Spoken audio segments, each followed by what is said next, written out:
Welcome to IndieWhat, presented by SkipCinematic. Once again, this is Keenan giving you the lowdown on the games of Indie. This week we'll be looking over Sang-Froid Tales of Werewolves Tome 1. Sang-Froid is available on Steam for PC for $14.99. It was introduced to the market via the Steam Greenlight System. What is Greenlight, you might ask? Well, similar to the Kickstarter program, it is a system set up to get small groups or individual indie developers on the market. The hope here is they can get the funding they need through sales to continue making great games. Well, as long as their first game is actually worth playing. But what makes Greenlight truly unique is it's completely based on the users of Steam to determine the future of a game and thus the developer in some cases. Once on the Greenlight page, a user can look through their queue to look over potential games. Some of these are ready for full release and some are just beta.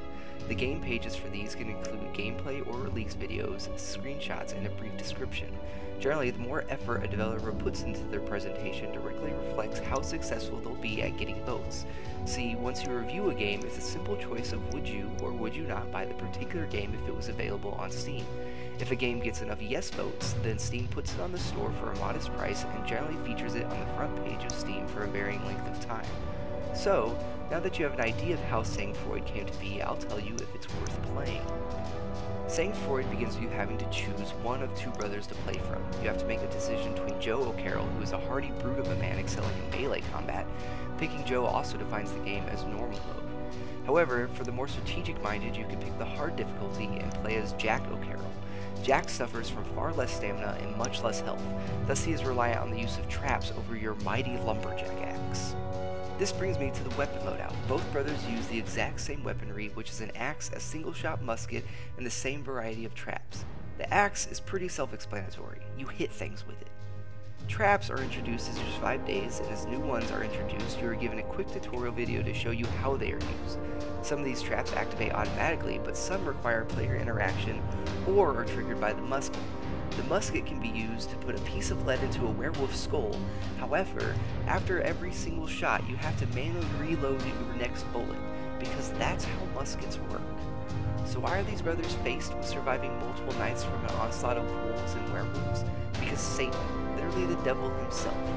Your story begins with Joe and Josephine O'Carroll escaping from the city of Wolvesvale to their brother Jack's cabin under the assumption that Josephine burnt the village church down. And yes, all the siblings' names start with J because their parents wanted it that way. Quickly it is revealed that the devil approaches the village priest and begins to corrupt the village inhabitants' souls. This means at night they possess wolves and become werewolves. However, not all is as it seems, and there's a pretty decent twist for those who pursue surviving the month of December. The days you have to survive are presented in the form of a calendar, and each time you boot up Sang-Froid, you choose which day to play. You can also reload previous days, but you do not retain the experience or money you have gained from the days past the one you load. Each day is separated into a day phase and a night phase. During the day, you are given an eagle-eye view of the map and set up your traps to kill the incoming wolves. During the night, you see how well your strategy worked, as well as get into the thick of it and smash some werewolf brains in with your axe and musket. Character progression is pretty straightforward as well. There's a set amount of experience you gain after each day, which equates to a level per day. Once you've leveled up, you gain access to a skill point to spend in a typical RPG skill tree to improve your fighting prowess, your traps, and some other utilities. You also gain sense from the wolves you kill because wolves carry pennies. Somewhere. And you use these to buy new axes, muskets, potions, and gear.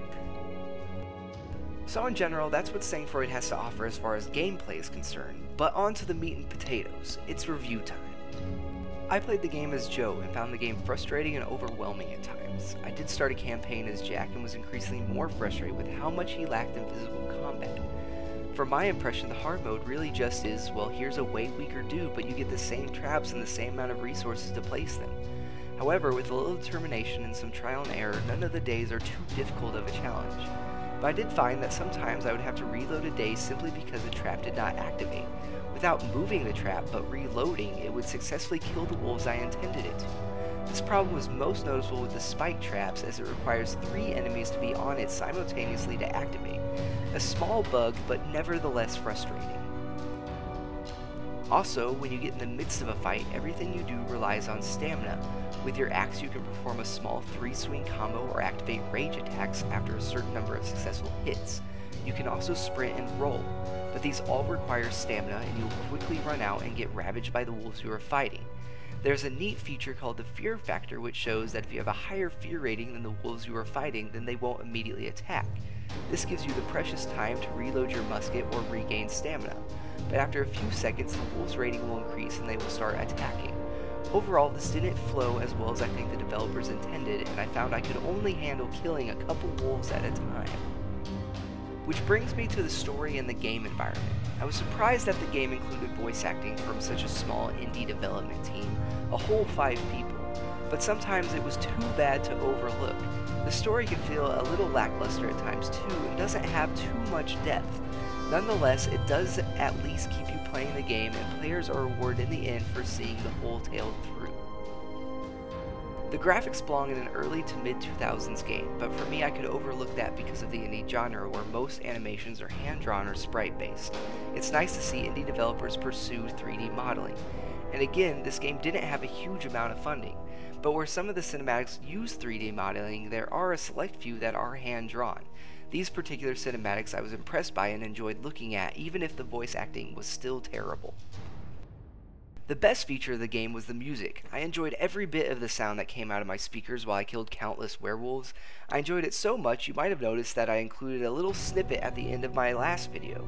It's got a good upbeat feel, sometimes ominous, but it makes you feel like a Canadian lumberjack, and for the players who picked Joe, it fits right in. So, because this is a Greenlight game developed by a small 5-man team, I can't rate this game on a scale comparative to more mainstream games or indie games with more funding. Thus, I'm giving Sang-Froid a Greenlight rating of 4 out of 5.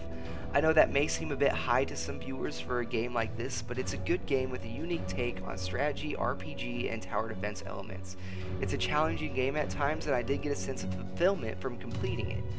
I hope that through the Greenlight system that Artifice Studios can improve on the next installment of Sang-Froid, if there is one, with additional funding and fill in the holes they had in Tome 1, which is the exact purpose of Greenlight.